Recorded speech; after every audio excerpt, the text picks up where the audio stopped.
வணக்கம். கோவை டுடே இன்றைய முக்கிய நிகழ்வுகள்.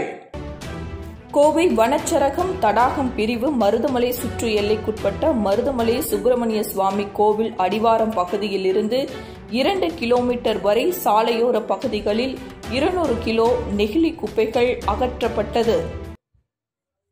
கோவை வனச்சரகம் தடாகம் பிரிவு மருதமலை சுற்று எல்லைக்குட்பட்ட மருதமலை சுப்பிரமணிய சுவாமி கோவில் அடிவாரம் பகுதியில் இருந்து 2 கிலோமீட்டர் வரை சாலையோரம் உள்ள நெகிழி குப்பைகள் மற்றும் மக்கும் குப்பைகளை மாவட்ட வன அலுவலர் அசோக்குமார் தலைமையில் அகற்றப்பட்டது. மாவட்ட வன அலுவலர் தலைமையில் கோட்ட உதவி பாதுகாவலர், வனச்சரக அலுவலர், சரக பணியாளர்கள் 25 பேர் மற்றும் மருதமலை மலைவாழ் மக்கள் கிராமத்தைச் சேர்ந்த துப்புரவு பணியாளர்கள் 10 பேர் கொண்ட குழுவினர் சுமார் 2 கிலோமீட்டர் தூரத்திற்கு உள்ள 200 கிலோ எடை கொண்ட நெகிழி குப்பைகளை அகற்றியுள்ளனர். மேலும் கோவிலுக்கு வரும் பக்தர்களுக்கு கோவில் அருகே உள்ள கடைகளுக்கும் நெகிழி பொருட்களை பயன்படுத்துவதால் வரும் ஆபத்து குறித்து விழிப்புணர்வு ஏற்படுத்தப்பட்டது.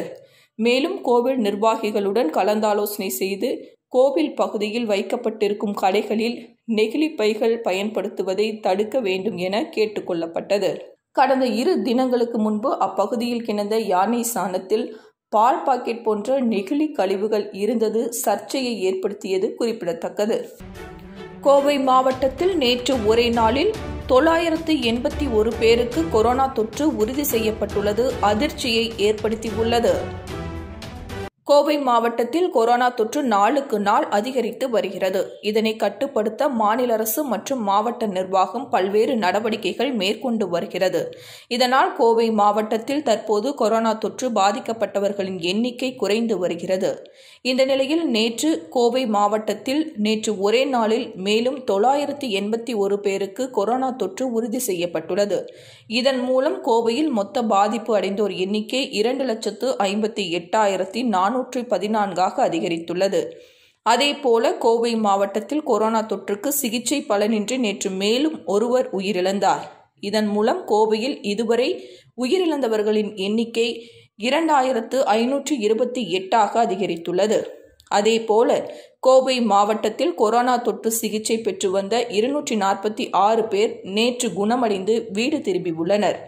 இதன் மூலம் கோவையில் இதுவரை கொரோனா தொற்று சிகிச்சை பெற்று குணமடைந்தவர்களின் எண்ணிக்கை 2,51,569 அதிகரித்துள்ளது. மேலும் 4,317 பேர் மருத்துவமனையில் சிகிச்சை பெற்று வருகின்றனர். கோவையில் தேவராஜுலு நாயுடு நினைவு கோப்பைக்கான கூடைப்பந்து இறுதிப் போட்டியில் ராஜலட்சுமி ஸ்போர்ட்ஸ் கிளப் அணி வெற்றி பெற்று கோப்பையை தட்டிச் சென்றது. கோவை வ.உ.சி. மைதானத்தில் 15வது ஆண்டு அளவிலான ஆண்களுக்கான கூடைப்பந்து போட்டி நடைபெற்றது. 32 அணிகள் பங்கேற்ற தேவராஜுலு நாயுடு நினைவு கோப்பைக்கான இத்தொடரை டெக் சிட்டி ஸ்போர்ட்ஸ் கிளப் மற்றும் இண்டஸ்ட்ரியல் காம்பனட் ஆகிய அமைப்புகள் இணைந்து நடத்தின. இதன் இறுதிப் போட்டியில் ஜெயபாரதி ஸ்போர்ட்ஸ் கிளப் மற்றும் ராஜலட்சுமி ஸ்போர்ட்ஸ் கிளப் ஆகிய 2 அணிகள் மோதின. விறுவிறுப்பாக நடைபெற்ற இப்போட்டியில் ஜெயபாரதி ஸ்போர்ட்ஸ் கிளப் அணியை வீழ்த்தி ராஜலட்சுமி ஸ்போர்ட்ஸ் கிளப் அணி வெற்றி பெற்று கோப்பையை தட்டிச் சென்றது. இக்கோப்பையை சுகுணா இண்டஸ்ட்ரீஸ் தலைவர் லட்சுமி நாராயணசாமி சிறப்பு விருந்தினராக கலந்து கொண்டு வழங்கினார். இந்நிகழ்ச்சியில் தமிழ்நாடு பாஸ்கெட்பால் அசோசியேஷனைச் சேர்ந்த பழனிசாமி, கோவை விமான நிலைய இயக்குநர் உள்ளிட்ட பலர் கலந்து கொண்டனர். கோவை உக்கடம் பகுதியில் கரும்பு, மஞ்சள் குலை வந்து குவிந்தன. கோவையில் பொங்கல் கொண்டாட்டம் டல். பொங்கல் பண்டிகை நாளை மறுநாள் கொண்டாடப்பட உள்ள நிலையில் மக்கள் உற்சாகம் குறைந்து பண்டிகைக்கு தயாராகி வருகின்றனர். பொங்கல் பண்டிகைக்கான பொருட்கள் விற்பனை தொடங்கியுள்ளது. கரும்பு, மண்ணடுப்பு, மண்பானை, மஞ்சள் குலை போன்றவை கோவையில் பல இடங்களிலும் விற்பனை செய்யப்படுகின்றன. லாரிகளில் கட்டுக்கட்டாக கரும்பு வந்துள்ள நிலையில் வாங்க ஆள் வராமல் வியாபாரிகள் வேதனை அடைந்துள்ளனர். கரும்பு கட்டுகள் மொத்தமாகவும் சில்லறையாகவும் விற்பனையாகிறது. 10 எண்ணம் கொண்ட கரும்பு கட்டு ரூபாய் 300 முதல் 400 வரையில் விற்பனை செய்யப்படுகிறது. ஒரு கரும்பு ரூபாய் 30 முதல் 40 வரையில் விற்கப்படுகிறது. இதுபோல மஞ்சள் குலை விற்பனையும் விறுவிறுப்படைந்துள்ளது. ஒரு மஞ்சள் குலையுடன் கூடிய செடி ரூபாய் 10 முதல் 20 வரையில் தரத்துக்கு ஏற்ப விற்பனையாகிறது. கோவிட் பரவல், லாக்டவுன், மக்கள் கூட்டம் சேரக்கூடாது என்பன உள்ளிட்ட காரணங்களால் கோவையில் பொங்கல் கரும்பு வாங்க மக்கள் ஆர்வமுடன் வரவில்லை. டன் கணக்கில் கரும்பு கொள்முதல் செய்து கோவை உட்பட பல மாவட்டங்களுக்கு விற்பனைக்கு வந்துள்ளோம். சில மாவட்டங்களில் உற்சாகம் இருந்தாலும் கோவையில் மந்த நிலையில் இருக்கிறது. கடந்த ஆண்டை காட்டிலும் விற்பனை சரிவுதான். வியாழக்கிழமை வியாபாரம் ஓரளவுக்கு இருக்கும் என்று நம்பினார்கள். ஆனால் பொங்கல் விழா குறித்து அரசு மக்களுக்கு தெளிவாக வழிகாட்ட வேண்டும் என்பது அனைவரது எதிர்பார்ப்பாகும். கோவையில் ஜல்லிக்கட்டு குழுவினருடன் ஆட்சியர் ஆலோசனை நடத்தியுள்ள நிலையில் அதிகாரப்பூர்வ அறிவிப்பு வெளியாகும் என எதிர்பார்க்கப்படுகிறது. கோவையில் கடந்த 9ஆம் தேதி ஜல்லிக்கட்டு நடைபெறுவதற்கான முன்னேற்பாடுகள் தீவிரமாக நடைபெற்று வந்த நிலையில் கொரோனா கட்டுப்பாடுகள் காரணமாக தேதி குறிப்பிடாமல் போட்டிகள் நிறுத்தி வைக்கப்பட்டது. இந்நிலையில் தமிழக அரசு ஜல்லிக்கட்டு போட்டிகளை நடத்துவதற்கான வழிகாட்டு நெறிமுறைகளை வெளியிட்டது. இதனையடுத்து கோவையிலும் ஜல்லிக்கட்டு போட்டிகள் நடைபெறுமா என்று எதிர்பார்ப்பு எழுந்தது. இந்நிலையில் கோவை மாவட்ட ஜல்லிக்கட்டு குழுவினர் மாவட்ட ஆட்சியர் GS சமீரனுடன் ஆலோசனை மேற்கொண்டனர். மாவட்ட காவல்துறை தலைவர் செல்வநாகரத்தினம், மாவட்ட உயரதிகாரிகள், கோவை மாவட்ட ஜல்லிக்கட்டு பேரவைத் தலைவர் மருதமலை சேனாதிபதி மற்றும் நிர்வாகிகள் பங்கேற்றனர். இதில் அரசு அறிவித்துள்ள நெறிமுறைகளின்படி போட்டிகளை நடத்த வேண்டும் என ஆட்சியர் அறிவுறுத்தினார். இதனையடுத்து நாளை செட்டிப்பாளையத்தில் உள்ள ஜல்லிக்கட்டு நடைபெறும் மைதானத்தை ஆய்வு செய்த பின்னர் போட்டிகள் நடைபெறும் தேதி அறிவிக்கப்படும் என எதிர்பார்க்கப்படுகிறது. ஜல்லிக்கட்டு, மஞ்சு விரட்டு மற்றும் வடமாடு நிகழ்ச்சிகளில் மாடு உரிமை வீரர்கள் 300 நபர்களுக்கு மிகாமல் கலந்து கொண்டு நிகழ்ச்சி நடத்த அனுமதிக்கப்படுகிறது. தமிழ்நாடு அரசினால் வெளியிடப்படும் கொரோனா தடுப்பு நடைமுறைகளை பின்பற்றி பார்வையாளர்கள் திறந்தவரை அடங்கின அளவிற்கேற்ப டோட்டல் கெப்பாசிட்டி சமூக இடைவெளியை கடைபிடிக்கும் வகையில் அதிகபட்சமாக 150 பார்வையாளர்கள் அல்லது அனுமதிக்கப்பட்ட இருக்கை எண்ணிக்கையில் தேதியிலிருந்து 2 நாட்கள் கோவிட் தொற்று இல்லை என்பதற்கான RT-PCR சான்று ஆகியவற்றை வைத்திருந்தால் மட்டுமே அனுமதிக்கப்படுவார். கோவையில் இந்து சமய அறநிலைத்துறையில் பணியாற்றும் அர்ச்சகர்கள், கோவில் பணியாளர்கள் 1091 பேருக்கு பொங்கலை முன்னிட்டு புத்தாடை சீருடைகளை மாவட்ட ஆட்சியர் சமீரன் வழங்கினார். தை திருநாள் பொங்கலை முன்னிட்டு தமிழகம் முழுவதும் இந்து சமய அறநிலைத்துறையின் கீழ் பணியாற்றும் அர்ச்சகர்கள், பாட்டாச்சாரியர்கள், பூசாரிகள் ஆகியோருக்கு புத்தாடைகள் மற்றும் திருக்கோவில் பணியில் ஈடுபடும் ஊழியர்களுக்கு சீருடைகளும் வழங்கப்பட்டு வருகிறது. அதன் ஒரு பகுதியாக கோவை மாவட்டத்தில் இந்து சமய அறநிலைத்துறை கீழ் பணியாற்றி வரும் அர்ச்சகர்கள், பட்டாச்சாரியார்கள், பூசாரிகள் என 429 நபர்களுக்கு புத்தாடைகளும், திருக்கோவில்களில் பணிபுரிந்து வரும் பணியாளர்கள் 352 ஆண்கள் மற்றும் 310 பெண்கள் ஆகியோருக்கு சீருடைகள் வழங்கப்பட்டது. மாவட்டம் முழுவதும் ரூபாய் 23 லட்சம் மதிப்பிலான இந்த நலத்திட்டங்களை 1091 பயனாளிகளுக்கு கோவை மாவட்ட ஆட்சியர் சமீரன் நேரில் வழங்கினார். பல்சமய நல்லுறவு இயக்கம் சார்பாக அதன் தலைவர் உலக தமிழர் அனைவருக்கும் பொங்கல் திருநாளாம் தமிழர் திருநாள் வாழ்த்துக்களை தெரிவித்துள்ளார். தமிழக மக்கள் மற்றும் உலகத்தில் பல்வேறு இடங்களில் வாழும் தமிழர்களுக்கு தமிழ்நாடு பல்சமய நல்லுறவு இயக்கத்தின் தலைவர் முகமது ரஃபீக் தமிழர் திருநாளாம் பொங்கல் திருநாள் வாழ்த்துக்களை தெரிவித்துள்ளார்.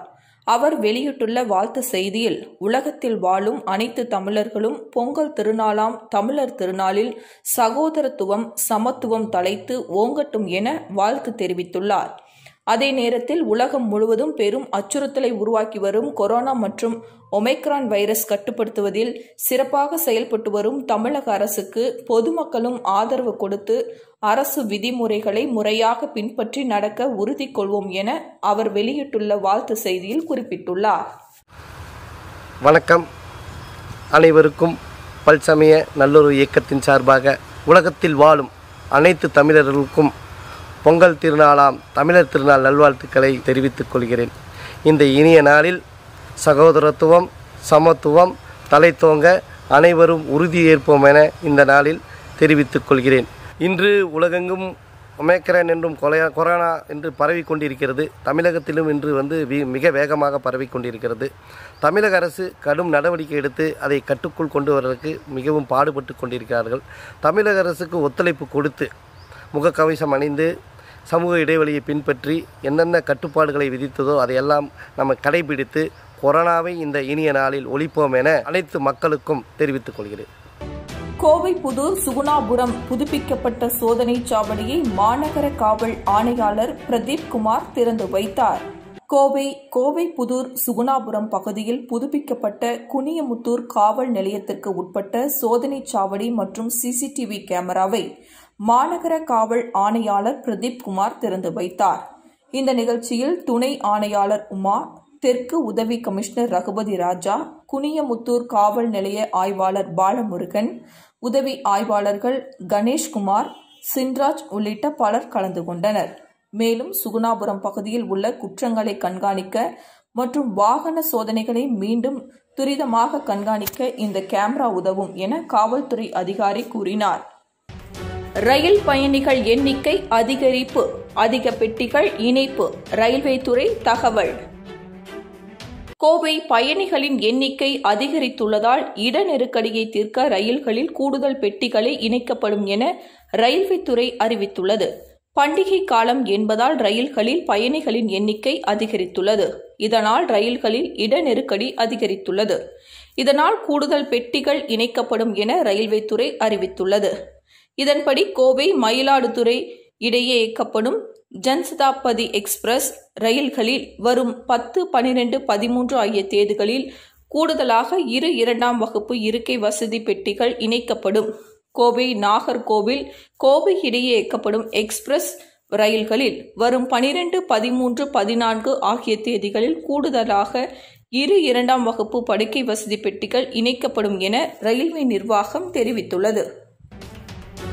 கோவையில் தரம் உயர்த்தப்பட்ட 4 நகராட்சிக்கான வாக்காளர் பட்டியலை மாவட்ட ஆட்சியர் வெளியிட்டார். கோவை மாவட்டத்தில் சமீபத்தில் கூடலூர், காரமடை, கருமத்தம்பட்டி, மதுக்கரை ஆகிய 4 ஊராட்சிகள் நகராட்சிகளாக தரம் உயர்த்தப்பட்டது. இந்த 4 நகராட்சிகளுக்கான வாக்குச்சாவடிகள், வார்டு எண்ணிக்கை மற்றும் வாக்காளர் பட்டியலை கோவை மாவட்ட ஆட்சித்தலைவர் இன்று வெளியிட்டார். அதன்படி நகராட்சிகளையும் சேர்த்து மொத்தம் 1,30,134 வாக்காளர்களும் 159 வாக்குச்சாவடிகளும் 108 வார்டுகளும் உள்ளன. கூடலூர் நகராட்சியில் 27 வார்டுகள், 49 வாக்குச்சாவடிகள், 40,393 வாக்காளர்கள். காரமடை நகராட்சியில் 27 வார்டுகள், 39 வாக்குச்சாவடிகள், 30,747 வாக்காளர்கள். கருமந்தப்பட்டி நகராட்சியில் 27 வார்டுகள், 36 வாக்குச்சாவடிகள், 30,270 வாக்காளர்கள். மதுக்கரை நகராட்சியில் 27 வார்டுகள், 35 வாக்குச்சாவடிகள், 28,724 வாக்காளர்கள். கோவை தற்போது தரம் உயர்த்தப்பட்ட நகராட்சிகளுடன் சேர்ந்து மொத்தம் 7 நகராட்சிகள் உள்ளன என்பது குறிப்பிடத்தக்கது. கொரோனா கட்டுப்பாட்டு விதிகளை மீறினால் பாரபட்சமின்றி நடவடிக்கை எடுக்கப்படும். அமைச்சர் செந்தில் பாலாஜி. கோவை மாவட்ட ஆட்சியர் அலுவலகத்தில் கொரோனா தொற்று நடவடிக்கைகள் குறித்து அனைத்து துறை அலுவலர்களுடன் ஆய்வுக் கூட்டம் அமைச்சர் செந்தில் பாலாஜி தலைமையில் நடைபெற்றது. அதனைத் தொடர்ந்து செய்தியாளர்களை சந்தித்த அமைச்சர் செந்தில் பாலாஜி கூறுகையில், முதலமைச்சரின் உத்தரவிற்கிணங்க மாவட்டங்கள் தோறும் இந்த ஆய்வுக் கூட்டம் நடைபெற்று வருகிறது. அதன் ஒரு பகுதியாக இன்று கோவையில் ஆய்வுக் கூட்டம் அனைத்து துறை அதிகாரிகளுடன் நடைபெற்றது. இங்கு எடுக்கப்பட்டுள்ள முன்னெச்சரிக்கை நடவடிக்கைகள் அடிப்படையில் அரசு நிர்வாகத்தின் சார்பில் 7,368 கொரோனா சிகிச்சைக்கான படுக்கைகள் தயார் நிலையில் உள்ளன. தனியார் மருத்துவமனைகளில் 4,691 படுக்கைகள் தயார் நிலையில் உள்ளன. கோவை மாவட்டத்தில் 12,059 படுக்கைகள் தயார் நிலையில் உள்ளது. அதில் மொத்தம் 4,397 ஆக்சிஜன் படுக்கைகள், தீவிர சிகிச்சையில் 853 ஆக்சிஜன் படுக்கைகள் உள்ளது. மேலும் தேவைப்பட்டால் அதனை உடனடியாக தயார் செய்வதற்கு மாவட்ட நிர்வாகம் தயார் நிலையில் உள்ளது. கோவையை பொறுத்தவரை 27,90,400 பேர் தடுப்பூசி செலுத்திக் கொள்ள தகுதியுடைய நிலையில் 27,02,946 பேர் தடுப்பூசி செலுத்திக் கொண்டு உள்ளனர். மீதம் உள்ள 87,454 பேருக்கு இல்லங்களில் தேடிச் சென்று தடுப்பூசி செலுத்துவதற்கான ஆலோசனை இன்று நடைபெற்றது. 81% விழுக்காடு 2வது தடுப்பூசி செலுத்தப்பட்டுள்ளது. கோவை மாவட்டத்தில் நாளொன்றுக்கு 7,000 முதல் 9,000 வரை கொரோனா பரிசோதனைகள் செய்யப்படுகிறது. அதனை 12,000 உயர்த்த நடவடிக்கைகள் மேற்கொள்ளப்பட்டு வருகிறது. கோவை மாவட்டத்தில் 11 சோதனை சாவடிகளில் கேமராக்கள் பொருத்தப்பட்டு அதனை மாவட்ட ஆட்சியர் அலுவலகத்தில் இருந்து நேரடியாக கவனிக்கும் வகையில் ஏற்பாடுகள் செய்யப்பட்டுள்ளது. அதேபோன்று தனியார் மருத்துவமனை மற்றும் அரசு மருத்துவமனைகளில் நோயாளிகளுடன் வருபவர்களுக்கு பரிசோதனை செய்யப்பட ஆலோசனை மேற்கொள்ளப்பட்டுள்ளது. அதேபோல் பொதுமக்களுக்கு உள்ளூர் தொலைக்காட்சிகளில் மூலமாக விழிப்புணர்வு ஏற்படுத்த ஆலோசனைகள் மேற்கொள்ளப்பட்டுள்ளது. அதேபோலவே மாநகராட்சிகளில் உள்ள 100 வார்டுகளில் 100 சிறப்பு அலுவலர்கள், 33 பேரூராட்சிகளுக்கும் 33 சிறப்பு அலுவலர்கள், 7 நகராட்சிக்கும் 7 சிறப்பு அலுவலர்கள், 12 ஊராட்சிகளுக்கு 12 சிறப்பு அலுவலர்கள் என 152 சிறப்பு அலுவலர்கள் நியமிக்கப்பட்டு வாட்ஸ்அப் குரூப் மூலம் தகவலை பகிர்ந்து கட்டுப்படுத்த நடவடிக்கை மேற்கொள்ளப்பட உள்ளது. கோவையில் தடுப்பு நடவடிக்கைகளில் 2206 மருத்துவ பணியாளர்கள் தற்போது உள்ள நிலையில் அவர்களுக்கு 2 மாதம் கூடுதல் ஒப்பந்தம் போடப்பட்டுள்ளது. மேலும் 1105 பேர் புதிதாக நியமிக்கப்பட்டு 3311 மருத்துவ பணியாளர்கள் தற்போது உள்ளனர்.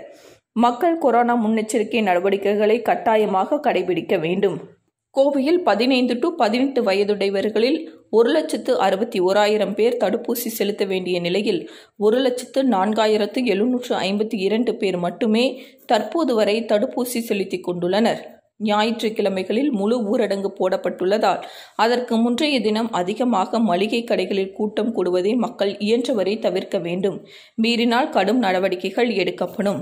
மதுக்கடைகளை பொறுத்தவரை ஆய்வுக் கூட்டம் நடத்தப்பட்டு அரசு வழிகாட்டுதலின்படி நடைமுறைகள் செயல்படுத்தப்படும். கோவையில் 70,950 பேர் பூஸ்டர் டோஸ் செலுத்தப்பட வேண்டியவர்கள் 1,671 பேர் தற்போது வரை செலுத்திக் கொண்டு உள்ளனர். ஒமிக்ரான் பரிசோதனை செய்ய அரசின் சார்பில் 2 லேப் தற்போது உள்ளது. தனியார் லேபுகள் 28 உள்ளது. வெளிநாடுகளில் இருந்து வரும் நபர்களுக்கு தடுப்பூசி தேவைப்பட்டால் கட்டுப்பாட்டு மையத்தை தொடர்பு கொண்டு தெரிவிக்கலாம். ஜல்லிக்கட்டை பொறுத்தவரை ஜல்லிக்கட்டு நிர்வாகிகள் மற்றும் விழா கமிட்டியினர் ஆலோசனை செய்வதாக கூறியுள்ளனர். அவர்கள் கலந்தாலோசனை செய்துவிட்டு கூறினால் மாவட்ட நிர்வாகம் அதற்கான நடவடிக்கைகளை மேற்கொண்டு எடுக்கும் என தெரிவித்தார். முன்னதாக கோவை மாவட்ட ஆட்சியர் அலுவலகத்தில் கருணா கட்டுப்பாட்டு மையத்தில் அமைக்கப்பட்டுள்ள சோதனை சாவடிகளில் இருந்து வரும் CCTV நேரலை காட்சிகளை அமைச்சர் பார்வையிட்டார். இதில் மாவட்ட ஆட்சியர் சமீரன், மாநகராட்சி ஆணையாளர் ராஜகோபால் சுன்காரா உட்பட மருத்துவத்துறை, காவல்துறை ஆகிய அனைத்து துறை அதிகாரிகளும் கலந்து கொண்டனர். கூட்டங்கள் நடத்தி அரசினுடைய அதிகாரிகள் அதேபோல மருத்துவத்துறை சார்ந்திருக்கின்ற உயர் அலுவலக அதிகாரி பெருமக்கள்லாம் சேர்ந்து முடிவெடுக்கக்கூடிய நிலையில் தொடர்ந்து வரக்கூடிய காலங்களில் என்னென்ன அரசு வழிகாட்டு நெறிமுறைகளை கொடுக்குறாங்களோ அதன்படி நிர்வாகம் செய்யப்படும். 70,000 பேர் இந்த பூஸ்டர் டோஸ் போட வேண்டியவங்க.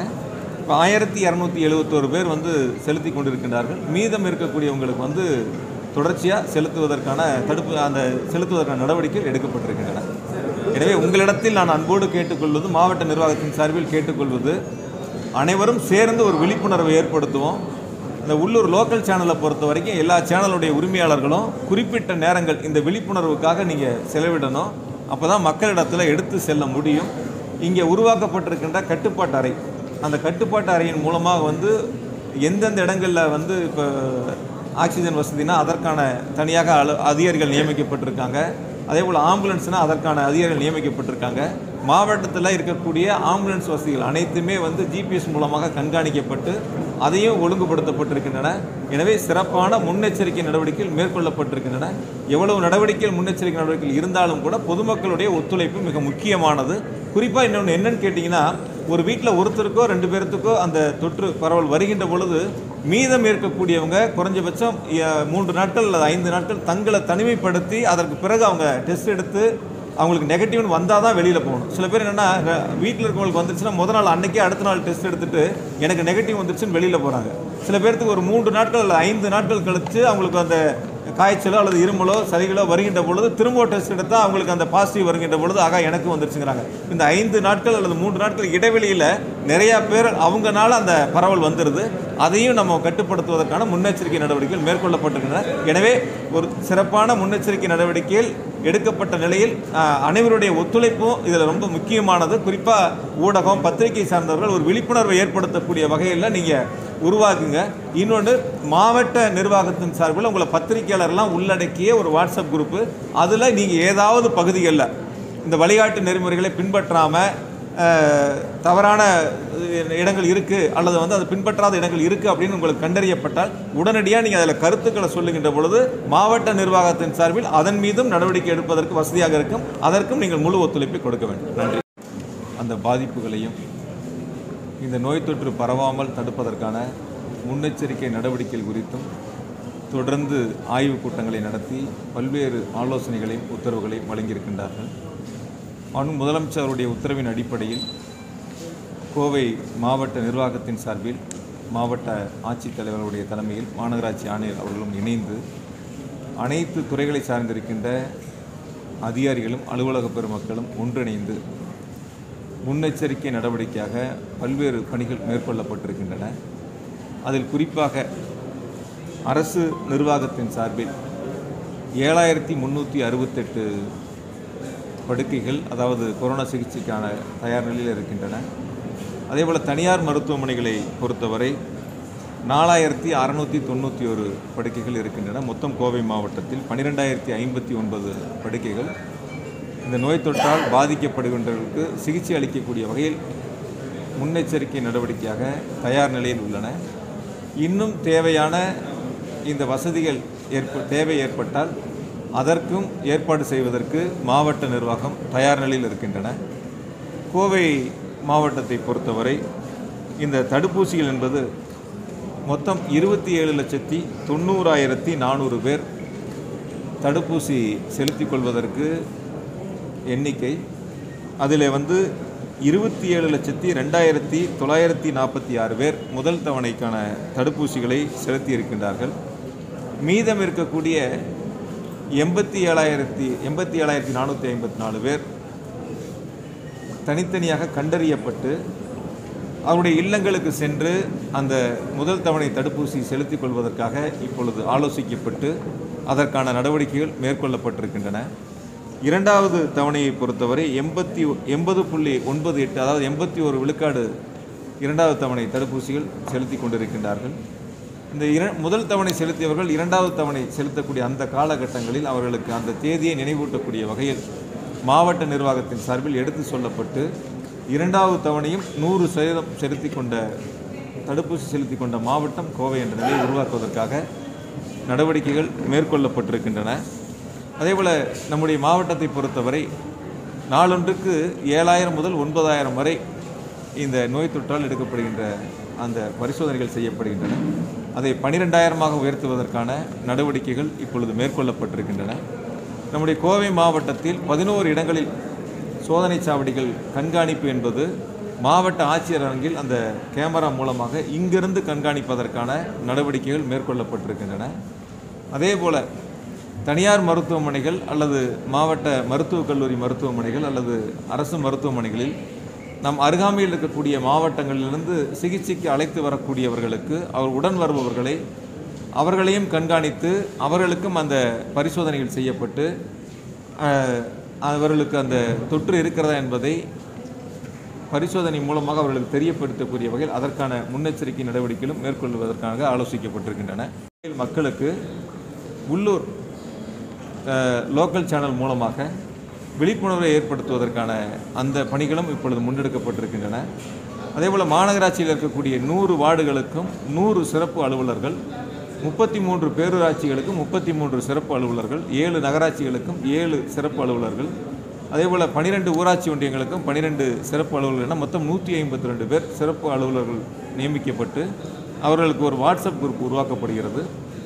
அதேபோல் அதற்கு கீழே இருக்கக்கூடிய இப்போ பேரூராட்சினா அதற்குட்பட்ட வார்டுகளுக்கு ஒரு அலுவலர், நகராட்சிகள் என்று சொன்னால் அதற்கு ஒரு அலுவலர், வார்டுக்கு ஒரு அலுவலர், ஊராட்சி ஒன்றியங்களுக்குரிய ஊராட்சிகளுக்கு ஒவ்வொருவர் பொறுப்பு அதிகாரியாக அங்கே நியமிக்கப்பட்டு அவர்களுக்குள்ளான அந்த குரூப்புகள் உருவாக்கப்பட்டு எந்த இடங்களில் ஒவ்வொரு நாளுடைய அந்த சிகிச்சை அந்த தொற்றினுடைய எண்ணிக்கை அதிகரிக்கிறது அல்லது எந்த இடங்களில் அந்த பரவல் ஏற்படுகிறது என்பதை தனித்தனியாக அடையாளம் காணப்பட்டு அந்த இடங்களிலே அதை கட்டுப்படுத்துவதற்கான முயற்சிகள் இப்பொழுது முன்னெடுக்கப்பட்டிருக்கின்றன.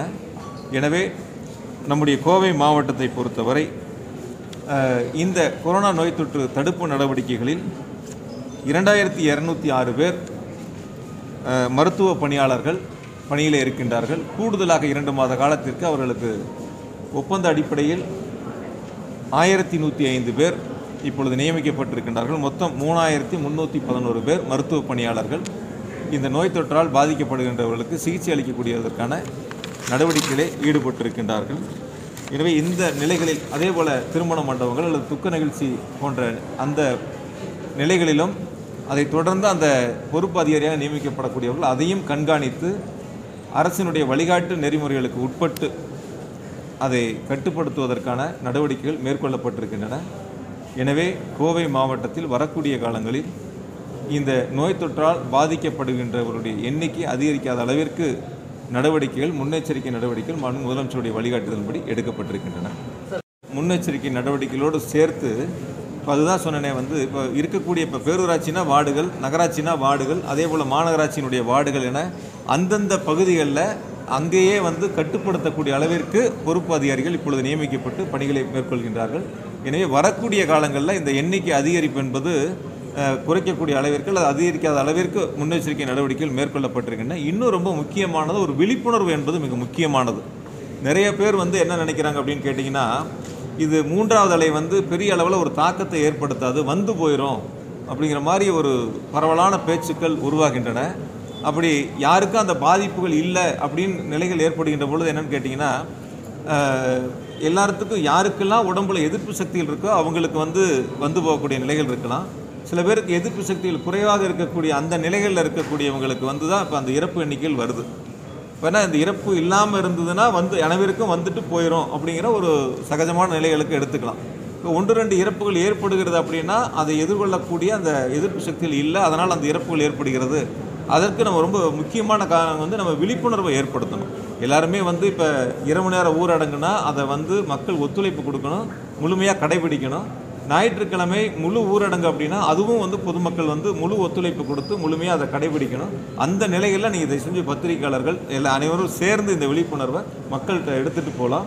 அதே போல் நம்முடைய மாவட்டங்களை பொறுத்த வரைக்கும் இந்த 15 முதல் 18 வயதுக்கு அந்த தடுப்பூசி செலுத்திக் கொள்ளக்கூடியவர்களுடைய எண்ணிக்கை 1,04,752 பேர். மொத்தம் 1,61,000 பேர் இந்த தடுப்பூசிகள் செலுத்திக் கொள்ளக்கூடியவர்கள்.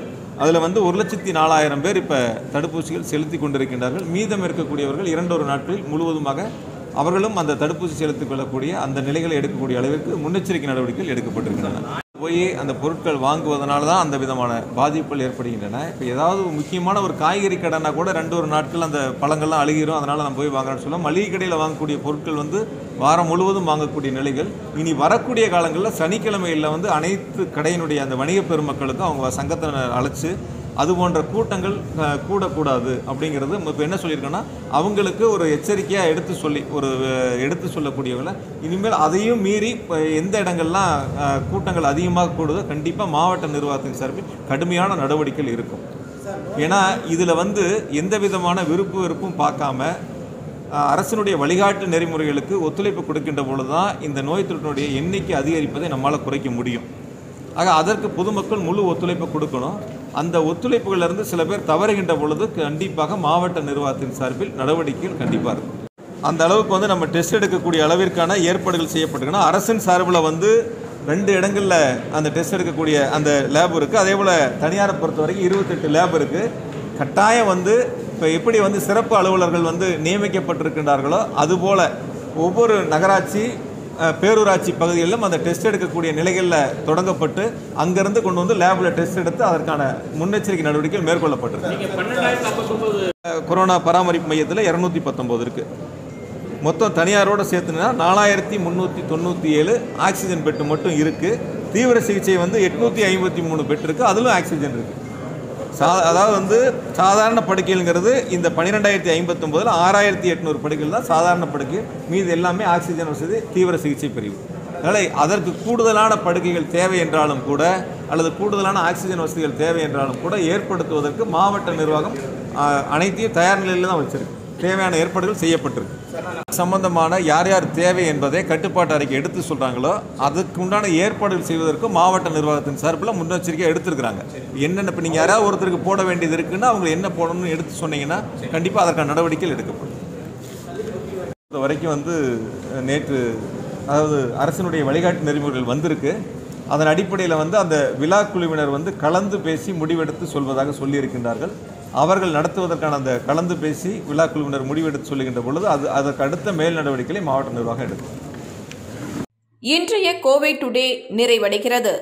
தினமும் மாலை 7 மணிக்கு, இரவு 10 மணிக்கு, காலை 8 மணிக்கு. நன்றி, வணக்கம்.